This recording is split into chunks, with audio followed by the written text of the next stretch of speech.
أشهد أن لا إله إلا الله وحده لا شريك له وأشهد أن محمدًا عبده ورسوله أرسله بالحق بشيرا ونذيرا وداعيا إلى الله بإذنه وسراجا منيرا فقد قال الله تعالى في كلامه العظيم والفرقان المجيد أعوذ بالله من الشيطان الرجيم بسم الله الرحمن الرحيم يا أيها الناس اتقوا ربكم الذي خلقكم من نفس واحدة وخلق منها زوجها وبث منهما رجالا كثيرا ونساء واتقوا الله الذي تساءلون به والأرحام إن الله كان عليكم رقيبا يا أيها الذين آمنوا اتقوا الله حق تقاته ولا تموتن إلا وأنتم مسلمون يا أيها الذين آمنوا اتقوا الله وقولوا قولا سديدا يصلح لكم أعمالكم ويغفر لكم ذنوبكم ومن يطع الله ورسوله فقد فاز فوزا عظيما اللهم صل على محمد وعلى آل محمد كما صليت على إبراهيم وعلى آل إبراهيم إنك حميد مجيد اللهم بارك على محمد وعلى آل محمد كما باركت على إبراهيم وعلى آل إبراهيم إنك حميد مجيد رضيت بالله ربًا وبالإسلام دينا وبمحمد صلى الله عليه وسلم نبيا எல்லா புகழும் புகழ்ச்சியும் ஏக இறைவனாகிய அல்லாஹு ஜல்லஷானு தாலா ஒருவனுக்கே உரித்தாகுக. சலாத்தும் சலாமும் உயிருக்கு உயிரான உயிரிலும் மேலான ரஹ்மத்துல்லில் ஆலமீன் அகிலத்தின் அருட்கொடை அன்னலம் பெருமானார் ஸல்லல்லாஹு அலைஹி வஸல்லம் அவர்களின் மீதும் அன்னாரினுடைய குடும்பத்தார்கள் கிளையார்கள் அவர்களுடைய வாழ்க்கை நெறியை அடியொற்றி வாழ்ந்த உத்தம சத்திய சஹாபாக்கள் சஹாபிய பெண்மணிகள் தாபியீன்கள் தாபியீன்கள் சுஹதாக்கள் ஃபுகஹாக்கள் முஜாஹிதீன்கள் ஈமான் கொண்டு நல்லறங்கள் புரிந்த நம்முடைய முன்னோர்கள் குறிப்பாக ஜும்ஆ தினத்தினுடைய அளவிலா நன்மைகளை பெற்றுக்கொள்வதற்காக இறை தூதர் காண்பித்து தந்த வழிகாட்டல்படி ஹுதுபா என்னும் பிரசங்கம் துவங்குவதற்கு முன்பாகவே பள்ளிவாசலுக்குள் வந்து காணிக்கை தொழுகை 2 ரக்காத்தை தொழுதுவிட்டு ஹுதுபாவை எதிர்பார்த்து செவிதாழ்த்தி கேட்டுக்கொண்டிருக்கக்கூடிய உங்கள் அனைவரின் மீதும் எல்லாம் வல்ல அல்லாஹுவின் அன்பும் அருளும் என்றும் நிலவட்டுமாக என்ற இனிய பிரார்த்தனையோடு நம்மை படைத்து பரிபாலித்து கண்காணித்து கொண்டிருக்கும் எல்லாம் வல்ல அல்லாஹுவை அஞ்சி வாழும்படி முதலாவதாக எனக்கும் உங்களுக்கும் வசியத் செய்து கொள்கிறேன். ஊசீக்கும் வஇய்யாய அவ்வலம் பித்தக்வல்லாஹ்.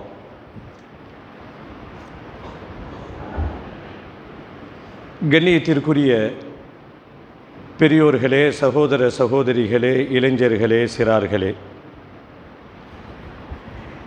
எல்லாம் வல்ல அல்லாஹ் ஒரு குறுகிய கால உலக வாழ்க்கையை நமக்கு கொடுத்து அந்த வாழ்க்கையை சரியாக பயன்படுத்தி நன்மைகளை சம்பாதித்துவிட்டு திரும்பவும் தன்னிடம் வருமாறு ஒரு வாழ்க்கையை நமக்கு அல்லாஹ் கொடுத்திருக்கிறான். மனிதன் நல்லறங்கள் புரிவது என்பது, நன்மைகள் செய்வது என்பது உடலோடு அவனுடைய உயிர் ஒட்டி கொண்டிருக்கின்ற காலம் வரைதான். உடலிலிருந்து உயிர் பிரிந்த அடுத்த கணமே அவன் செல்லா காசாக, செயலற்றவனாக மாறிவிடுகிறான். உடலில் உயிர் ஒட்டி கொண்டிருக்கின்ற காலம் வரைதான் நம்மால் இபாதத்துகளும் இன்ன பிற அமல்களும் செய்ய முடியும். உடலிலிருந்து உயிர் பிரிந்து விட்டால் அவன் செயலற்றவனாக மாறிவிடுகிறான். என்னதான் உலகத்திலே அவன் செயலாளர் பதவியிலே இருந்தாலும் அவன் செயலற்றவனாக மாறிவிடுகிறான். அவன் நினைத்தாலும் அவனால் தொட முடியாது. உயிர் உடலிலிருந்து பிரிந்து விட்டால் அவன் நினைத்தாலும் தலைகீழ் நின்று தண்ணி குடித்தாலும் அவனால் தொட முடியாது. குர்ஆன் ஓத முடியாது. தான தர்மங்கள் செய்ய முடியாது. மொத்தத்தில் எந்த செயலும் ஒரு சுபஹானல்லாஹ் கூட அவனால் சொல்ல முடியாத ஒரு நிலையில் மனிதன் செயலற்றவனாக மாறிவிடுகிறான். நமக்கு தெரிகிற பாஷையில் சொல்வதாக இருந்தால், மனிதன் மரணத்திற்கு பிறகு தொடர்பு எல்லைக்கு அப்பால் சென்று விடுகிறான். இன்னும் கொஞ்சம் 5G கலந்து உதாரணம் சொல்லணும்னா, மனிதன் மரணத்திற்கு பிறகு network out of network coverage ஏரியாவுக்கு சென்று விடுகிறான். யாரும் அவனை தொடர்பு கொள்ள முடியாது. எந்த சிம்மும் ஆக்டிவிலே இருக்காது. இது ஒரு பொதுவான சட்டம். மனிதன் இறந்ததற்கு பிறகு தொடர்பு எல்லைக்கு அப்பால் சென்று விடுகிறான். அவனால் ஒரு சுபஹானல்லாஹ் கூட சொல்ல முடியாத சூழலில் கருணையாளன் அல்லாஹ் சில வாய்ப்புகளை நமக்கு தந்திருக்கிறான். இந்த வாய்ப்பை இந்த உலகத்திலே பயன்படுத்தி கொண்டவர்கள் மரணத்திற்கு பிறகும் கூட நிரந்தர நல்லறங்கள் அவனை வந்து சேர்ந்து கொண்டே இருக்கும். எந்த அமலும் செய்ய முடியாது செயலற்றவனாக போன மனிதன், வெறும் உடலாக இருக்கக்கூடிய மனிதனுக்கு மரணத்திற்கு பிறகும் கூட அவனோடு தொடர்பில் இருக்கின்ற, அவனோடு இணைப்பில் இருக்கின்ற சில நல்லறங்களை மார்க்கம் நமக்கு காட்டி தருகிறது.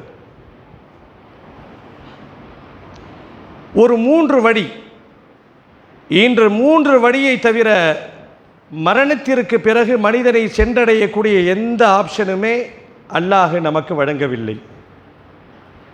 பெருமானார் ஸல்லல்லாஹு அலைஹி வஸல்லம் அவர்கள் அழகாக சொல்லுவார்கள், இதா மாத்தல் இன்சான், ஒரு மனிதன் மரணித்து போனால், ஒரு மனிதன் இறந்து விட்டால், இன் கதஅ அன்ஹு அமலுஹு, அவனிடத்திலிருந்து எல்லா செயல்பாடுகளும் துண்டிக்கப்பட்டு விடுகிறது. அவன் ஒரு தனித்தவனாக, அவன் சடலமாக மாறிவிடுகிறான்.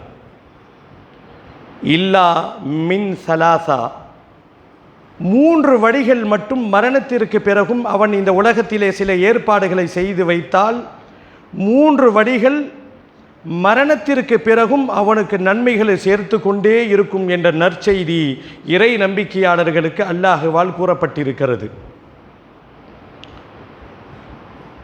எந்த நெட்வொர்க்கும் வேலை செய்யாது மௌத்துக்கு பிறகு, எந்த மணி டிரான்ஸ்ஃபரும் வேலை செய்யாது. 3 நெட்வொர்க் மட்டும்தான் வேலை செய்யும் என்று மார்க்கம் சொல்கிறது. பெருமானார் ஸல்லல்லாஹு அலைஹி வஸல்லம் அழகாக சொல்லுவார்கள், இல்லா மின் சதகத்தின் ஜாரியா, இந்த உலகத்திலே அவன் வாழ்ந்த காலத்திலே அவன் செய்த நிரந்தர தர்மம், நிலையான தர்மம், அவனால் முடிந்த அளவுக்கு மக்களுக்கு பயன்பெறுற மாதிரி ஏதாவது ஒன்று செஞ்சுட்டு போயிருக்கான். ஒரு கிணத்தை தோன்றி மக்களுடைய பயன்பாடத்துக்கு விட்டு இருக்கிறான், அல்லது செடியை நட்டு மரமாக வளர்கிறது, அல்லது ஏதேனும் தர்ம ஸ்தாபனத்திற்கு சதக்காவாக அறக்கட்டளைக்கு அவன் கொடுத்திருக்கிறான். இந்த நிரந்தர நல்லறம் என்பது மரணத்திற்கு பிறகும் கூட அவனுக்கு நன்மைகளை சேர்த்து கொண்டே இருக்கும். முதல் இடம் நிரந்தர நல்லறம், நிரந்தர நன்மை தரக்கூடிய சதக்கத்துல் ஜாரியா என்று சொல்லுவார்கள். கொஞ்சம் புரிகிற மாதிரி சொல்கிறதா இருந்தால், பள்ளிவாசலுக்கு நம்மால் முடிஞ்ச ஒரு உதவியை செய்கிறோம், மதரசாவுக்கு நம்மால் முடிஞ்ச ஒரு உதவி செய்கிறோம்.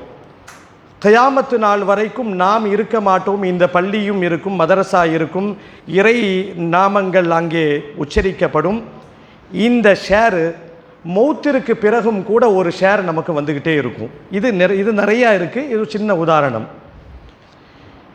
இரண்டாவதாக இல்மின் யுன்தஃபஉ பிஹி, பயனுள்ள கல்வியை கற்று மற்றவர்களுக்கு போதித்து விட்டு சென்றிருக்கிறான். பயனுள்ள கல்வி, மக்களை பண்படுத்தக்கூடிய கல்வி, மக்களை நேர்வழியில் செலுத்தக்கூடிய கல்வியை அவன் கற்று மற்றவர்களுக்கு கற்றுக் கொடுத்து சென்றிருக்கிறான். இதுவும் மரணத்திற்கு பிறகு நிரந்தர நல்லறமாக அவனிடத்திலே வந்து சேரும். மூன்றாவதாக ஒரு விஷயத்தை பெருமானார் ஸல்லல்லாஹு அலைஹி வஸல்லம் சொன்னார்கள். இந்த ரெண்டு விஷயத்தில் கூட நாமெல்லாம் ஃபெயில் ஆயிடலாம். மூன்றாவது ஒரு விஷயம் இருக்கிறது, அதிலே ஃபெயில் ஆனவர்கள் வாழ்க்கையை தொலைத்து போனார்கள். நிரந்தர தர்மம் மரணத்திற்கு பிறகும் நிரந்தர நன்மையை சேர்க்கக்கூடியதில் மூன்றாவது வழியை மார்க்கம் காட்டி தருகிறது. அவ் வலதின் சாலிஹின் யதுஊ லஹு, அவனுடைய பெயரை இந்த உலகத்திலே சுமந்து கொண்டிருக்கக்கூடிய, இன்ஷியலுக்கு பின்னாடி நம் தந்தையின் பெயரை போற்றுக்கொள்கிறோம் அல்லவா, அவன் பெயரை சுமந்து இந்த ஊரிலே இந்த உலகத்திலே உலா வந்து கொண்டிருக்கக்கூடிய அவனுடைய பிள்ளைகள், சாலிகான குழந்தைகள், அவனுடைய மரணத்திற்கு பிறகும் கூட அவர்கள் மூலமாக நன்மைகள் வந்து கொண்டிருக்கும் என்று மார்க்கம் சொல்கிறது. ஒரு மனிதன் மரணத்திற்கு பிறகு அவனுக்கு வரக்கூடிய அந்த நிரந்தர நல்லறத்தில் முதல் இடத்திலே இருப்பது சாலிஹின் யதுஊ லஹு, அவனுக்காக வேண்டி துஆ செய்யக்கூடிய நல்லொழுக்கம் உள்ள குழந்தைகள், சாலிஹான பிள்ளைகள். இந்த நபிமொழியை கொஞ்சம் கூர்ந்து கவனித்தால் பெற்றோர்களுக்கு ஒரு எச்சரிக்கை இந்த நபிமொழி கூறுகிறது. திருமணம் முடித்து குழந்தைகளை பெற்றுக்கொள்வது பெரிய விஷயம் அல்ல. குழந்தைகளை பெற்றுக்கொண்டு வளர்த்து அவர்களை ஆளாக்குவது ஒரு சிரமமாக இருந்தாலும் எப்படிப்பட்ட குழந்தைகளாக அவர்களை வார்த்தெடுக்கப்பட வேண்டும்? இந்த நபிமொழி ஒரு முக்கியமான கருத்தை பெற்றோர்களுக்கு வலியுறுத்துகிறது.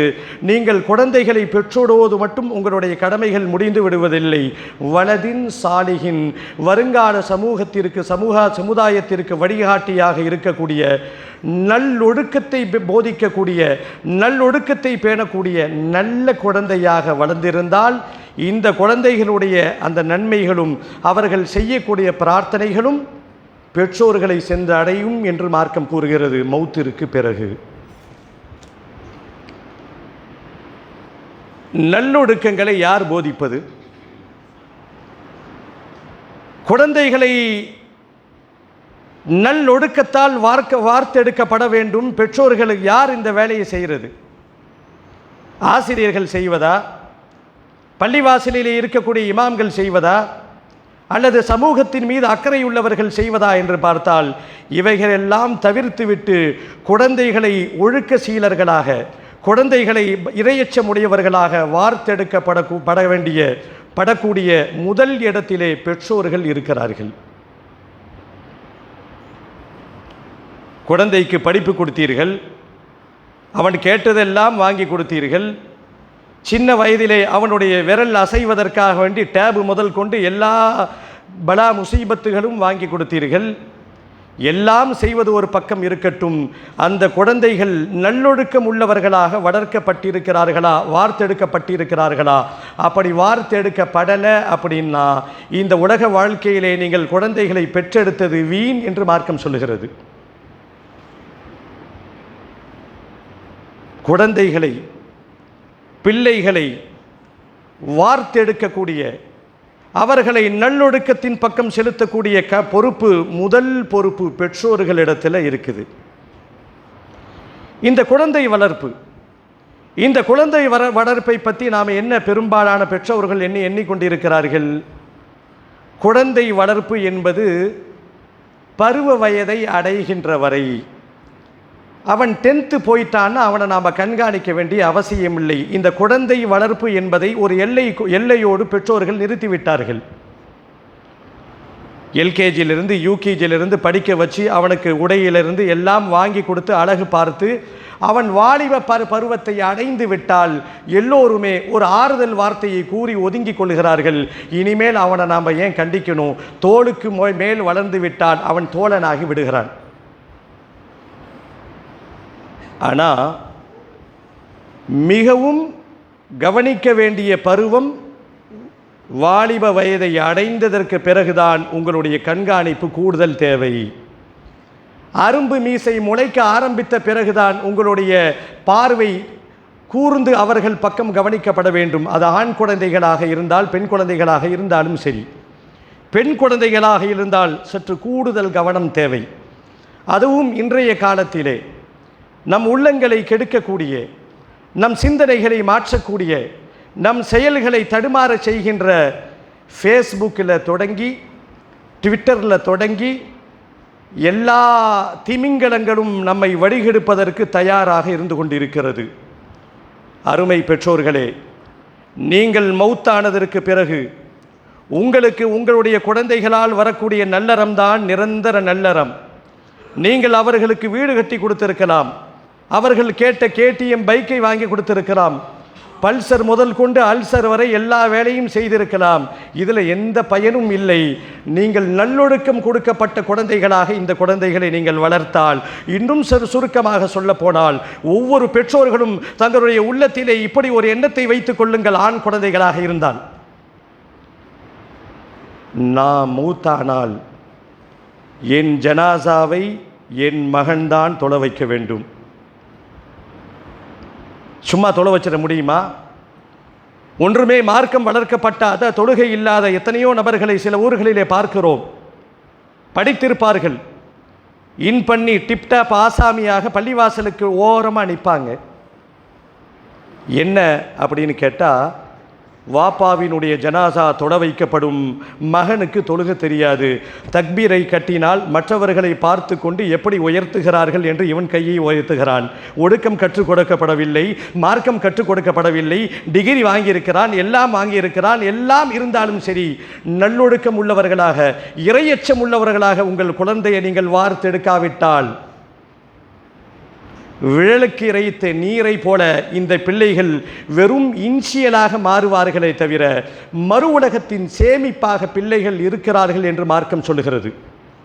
இந்த கூட்டத்திலே இருக்கக்கூடிய பெரியவர்கள், திருமணம் முடித்து பிள்ளைகளை பெற்றெடுத்தவர்கள், என் ஜனாசாவை என் பையன்தான் தொலை வைக்கணும் இன்ஷா அல்லாஹ்.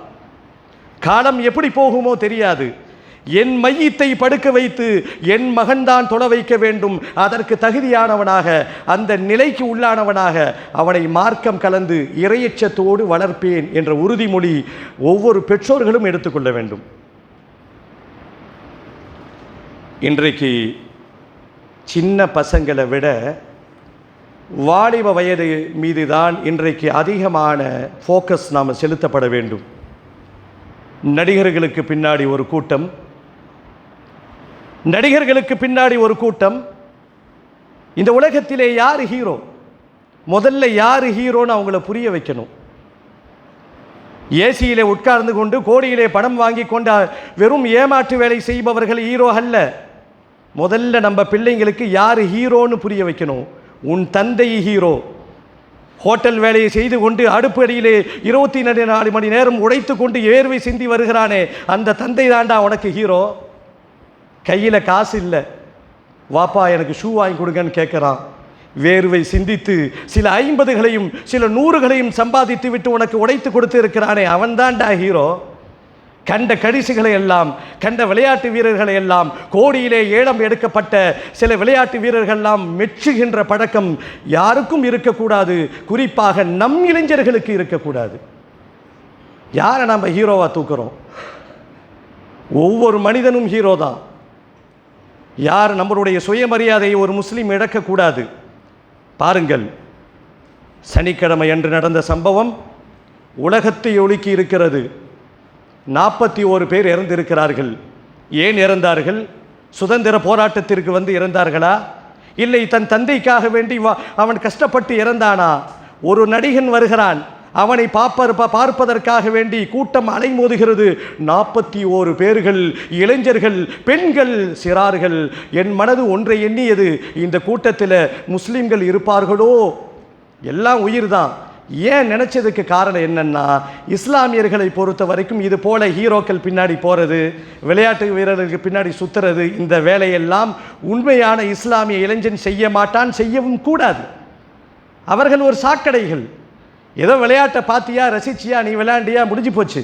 ஏதோ ஒன்றும் வானத்தில் இருந்து வந்தவரை போல ஹீரோ என்று அவர் பெயரை அவர் நடப்பதை மாதிரி நடக்கிறது, முடி வெட்டுற மாதிரி முடி வெட்டி கொள்வது, கையை விட்டு விட்டு வண்டியை ஓட்டுவது, இப்படி எல்லா கூத்தாடி வேலைகளையும் நம் இளைஞர்கள் செய்து கொண்டிருக்கிறார்கள், பெண்கள் உட்பட.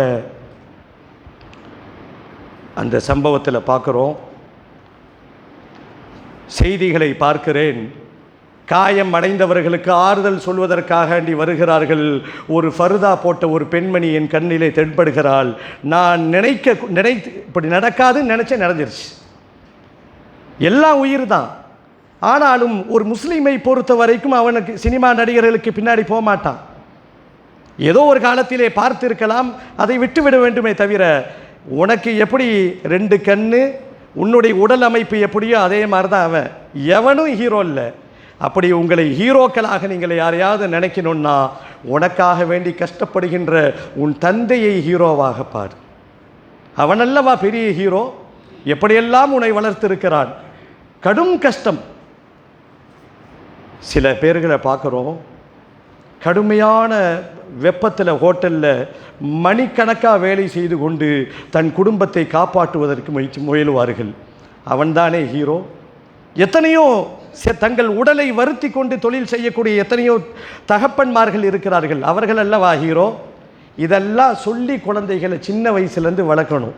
குறிப்பாக வாலிப வயதுடையவர்களுக்கு ஒன்றை சொல்லிக் கொள்கிறேன், எவனும் ஹீரோ இல்லை, உன் தந்தை தான் ஹீரோ. அவரை நீ மதிக்க கற்றுக்கொள். உன் தந்தை நல்லொழுக்கம் மல்லவராக இருந்தால் உனக்கு நல்லொழுக்கத்தை போதிப்பார். அப்படி அவர்கிட்ட அது இல்லைன்னா நீ உன்னை வார்த்தெடுத்துக்கொள். ஒவ்வொரு இளைஞர்களும் தங்களை நல்லொழுக்கம் உள்ளவர்களாக, இரையச்சம் உள்ளவர்களாக தங்களை தாங்களாகவே செலுத்தி கொள்ள வேண்டும். யார் பின்னாடியும் போக வேண்டிய அவசியம் இல்லை. யார் பின்னாடியும் யாருக்கும் கோஷம் போட வேண்டியும் அவசியம் இல்லை. நம் வழி நமக்கு என்ன வழியோ அந்த ஃபோக்கஸில் ஒரு நியத்தை வைத்து கொண்டு ஒரு இலக்கை நிர்ணயித்து விட்டு நாம் பாட்டுக்கு நம்ம பாதையில் போக வேண்டியதுதான். மார்க்கம் கலந்து இந்த வேலையை செய்பவர்கள் வாழ்க்கையிலே அவர்களுடைய எதிர்காலம் சரியாக இருக்கும். அப்போது இன்றைய இளைஞர்களுக்கு, குறிப்பாக பெண்கள் உட்பட எல்லோருக்கும் அவர்களை கண்காணிக்கப்பட வேண்டியது அவசியம்.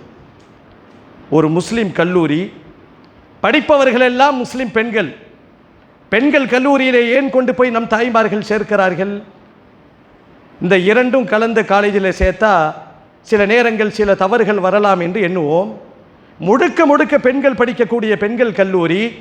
இந்த பெண் ஃபர்தாவை போட்டிருப்பாள், கண்ணு மட்டும்தான் தெரியும், குனிஞ்ச தலையை நிமிர மாட்டாள்.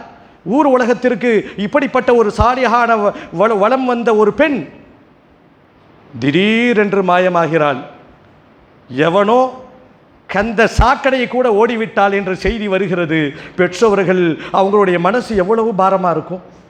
ஒரு முஸ்லீம் செய்கிற வேலையா? யாரும் செய்யக்கூடாது. ஏன் அப்படி அவர்களை ஏன் நீங்கள் கண்காணிக்க தவறினீர்கள்? தனிமையில் இருக்கிறார்களா? அவர்களுடைய செயல்கள் மாறுகிறதா? நீங்கள் தாராளமாக உங்களுடைய பெற்றோர்களுடைய கண்காணிப்பு என்பது குழந்தை பருவத்தை விட இளமை பருவத்திலே சற்று கூடுதலாக இருக்க வேண்டும் என்பதை ஒவ்வொரு பெற்றோர்களும் தனக்குள்ள எச்சரிக்கையாக எடுத்துக்கொள்ள வேண்டும். எல்லாம் வல்ல அல்லாஹ் நம் அனைவருக்கும் நம்முடைய பிள்ளைகளை, நம் சந்ததிகளை ஒழுக்கமுள்ளவர்களாக, ஒழுக்க சீலர்களாக வார்த்தெடுத்து இறை திருப்தியை பெற்று வாழ்கின்ற பெரும் பாக்கியத்தை அல்லாஹ் நமக்கும் நம்முடைய சந்ததிகளுக்கும் தந்தல்வானாக.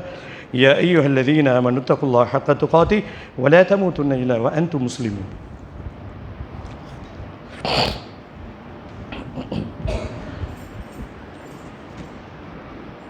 الحمد لله رب العالمين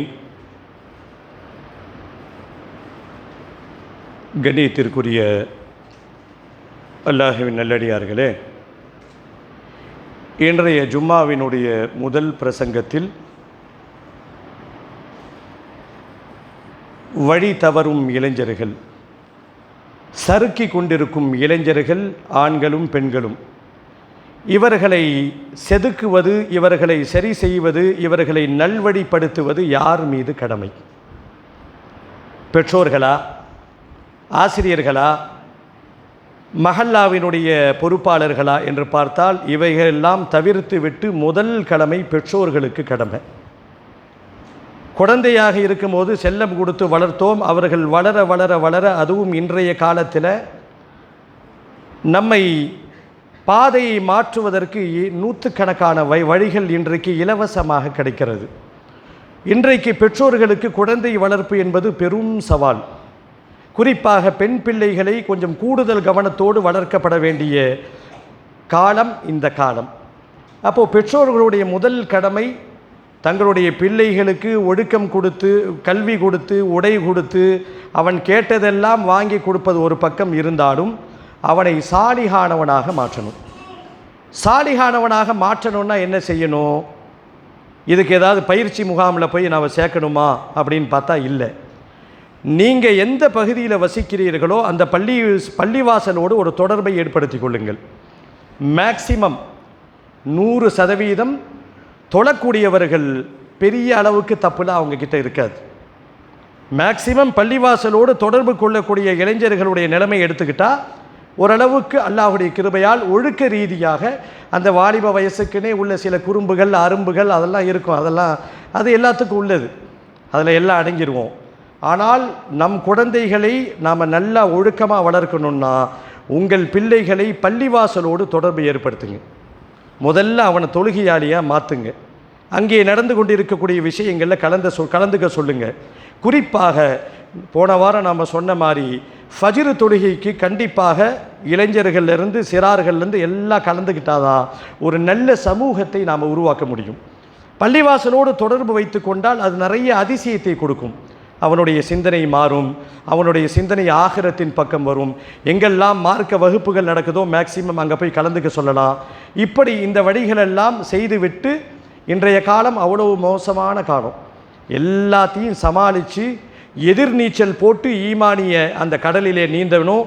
அப்படிப்பட்ட ஒரு சோதனைகள் நிறைந்த இந்த காலத்தில் இளைஞர்களை, யுவதிகளை கண்காணிக்க வேண்டிய பொறுப்பு பெற்றோர்களுக்குத்தான் அதிகமாக இருக்கிறது என்பதை மறந்துவிடக்கூடாது. இதை பற்றியும் நீங்கள் நாளை விசாரிக்கப்படுவீர்கள். ஒரு 2 வருஷத்துக்கு முன்னாடி திருநெல்வேலி பக்கத்தில் ஒரு ஊரில் தந்தை முஸ்லீம் குடும்பம், வாலிப வயசு பையனை தந்தை கொன்று விடுகிறார். பத்திரிக்கையில் பரபரப்பான செய்தி. பையனை கொண்டது யாருங்க? தந்தை. எவ்வளோ ஆசையாக வளர்த்துருப்பார்.